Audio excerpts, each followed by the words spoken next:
அஸ்ஸலாமு அலைக்கும். நம்மட கிண்ணியா வைத்தியசாலை அது இன்று நேற்று அல்ல, பல காலமாக பல வருடங்களாக ஏதோ ஒரு அசம்பாவிதம் ஏதோ ஒரு சந்தர்ப்பத்தில் அந்த மக்களுக்கு முழுமையான ட்ரீட்மெண்ட் கிடைக்குதாண்டா அது இல்லைன்னு தான் சொல்லணும். ஏன்டா அந்த வைத்தியசாலை பற்றாக்குறை, வளப்பற்றாக்குறை, மருத்துவ பற்றாக்குறை, டாக்டர்ஸ் பற்றாக்குறை. ஏனென்றால் இந்த இருக்கும் மக்களோட தொகைக்கு இந்த வைத்தியசாலையோட வளங்கள் காணாது என்பது அப்பட்டமான உண்மை. இது ஏன் கிண்ணியாவில் மட்டும் நடக்குதுண்டா அதுக்கு நம்ம சொல்லி புரிய வேணுன்ற அவசியம் இல்லை. அது எல்லோருக்கும் சிறு பிள்ளைந்தே கூட தெரியும். கையாலாகாத தலைவர்கள் இருக்கும் ஒரு ஊருண்டா அது கிண்ணியா. இதை தனிப்பட்ட முறையில் சொல்கிறல அனைத்து, அதாவது அந்த அந்த அதிகார வர்க்கத்தில் இருக்கிற அனைவருமே கையாளாதவர்கள் என்பது இந்த மக்கள் புரிந்து கொண்டாலும் இதில் நம்ம தான் இதுக்குரிய தீர்வை பெற்றுக்கொள்ளணும். உதாரணத்துக்கு மற்ற ஊர்களில் அந்த மக்கள் ஒற்றுமையாக இருந்து, சில பிரதிகள் இல்லாத ஊர்களில் கூட அந்த மக்கள ஒற்றுமையின் காரணமாக பல வளங்கள் பெற்றுக்கொள்ளப்படுகிற அந்த ஊரில், அதே போன்று கிட்டத்தட்ட 1,00,000க்கு மேலே இருக்கிற இந்த ஹாஸ்பிட்டலில், இந்த ஊரில் வைத்தியசாலை என்னத்தை எடுத்துக்கொள்ள போகிறீங்க? பிரதான வீதிகள் எடுத்துக்கொள்ள போகிறீங்களா, அல்லது வைத்தியசாலை எடுத்துக்கொள்ள போகிறீங்களா, அல்லது ஒரு கலாச்சார மண்டபத்தை எடுத்துக்கொள்ள போகிறீங்களா? என்ன தேவைன்றாலும் இன்னொரு ஊருக்கு நாட வேண்டிய ஒரு சூழ்நிலை இருக்கிறது.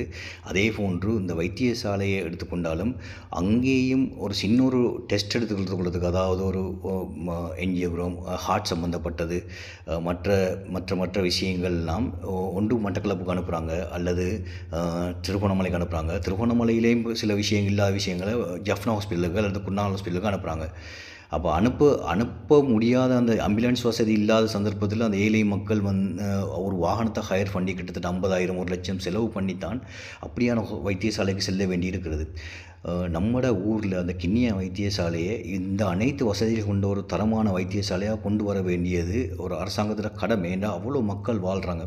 இப்படி ஒரு மக்கள், அதுவும் கிண்ணியாவில் உள்ள மக்கள் மட்டுமில்லை இதெல்லாம் பயனடைகிறது, அதை சுற்றி இருக்கும் ஊர்கள் அனைத்தும் பயன்படுகிற சந்தர்ப்பத்தில் இப்படி இருப்பதனால அனைவரும் நாங்கள் ஒன்று திரள வேண்டிய ஒரு டைம் இதுதான். என்னென்னா இனிமேலும் பொறுத்துக்கொள்ள முடியாது இல்லையா? அதால் இளைஞர்களையே அனைவரும் சிந்தித்து ஒரு நல்ல ஒரு முடிவை எடுத்து ஜனாதிபதியிடம் நாங்கள் டிரெக்டாக போவோம். ஜனாதிபதி டிரெக்டாக போய்த்து இந்த அவலநிலையை சொல்லுவோம். அவலநிலையை எடுத்துக்காட்டி கண்டிப்பாக ஜனாதிபதி புரிந்து கொள்வார். இது அதிகம் ஷேர் செய்யுங்க, இளைஞர்களே ஒன்றுபடுங்க.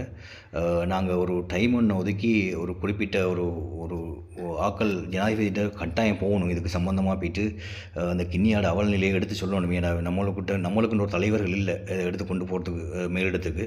அதால் நம்மளோட வேலையை பார்த்துக்கிறது, நம்மளோட தேவைகளை ஒரு விடயம் என்னென்னா, நம்மளோட குடும்பத்தில் ஒரு ஆளுக்கு ஒரு அசம்பாவிதம், ஒரு பிரச்சனை, ஒரு சரி ஒன்று நடந்துட்டுருந்தா அதை அந்த குடும்பம் மட்டும்தான் அதுக்குரிய தீர்வை கேட்டு இப்படி சத்தம் போடுறதும் கத்துறதும், அதோடையே அந்த விஷயம் முடிஞ்சு போனிச்சுன்னா திரும்ப இன்னொரு விடியம் நடக்க போகல அந்த குடும்பத்தில் உள்ள இளைஞர்கள் வரலை. இப்படி அவங்களோட குடும்பத்துக்கு ஏதாவது சில நடக்க போகல அவங்க மட்டும்தான் கத்துற, மத்தாக்கள்லாம் பார்த்து கொண்டுக்கிற இந்த வேடிக்கை பார்க்கும் கூட்டமாக இருக்காமல் நம்ம இன்ஷா அல்லாஹ் எல்லோரும் ஒன்று சேர வேண்டிய ஒரு தருணம். இப்படி இனிமேலும் பொறுத்துக்கொள்ள முடியாது. ஒன்றிணைவோம் இன்ஷா அல்லாஹ்.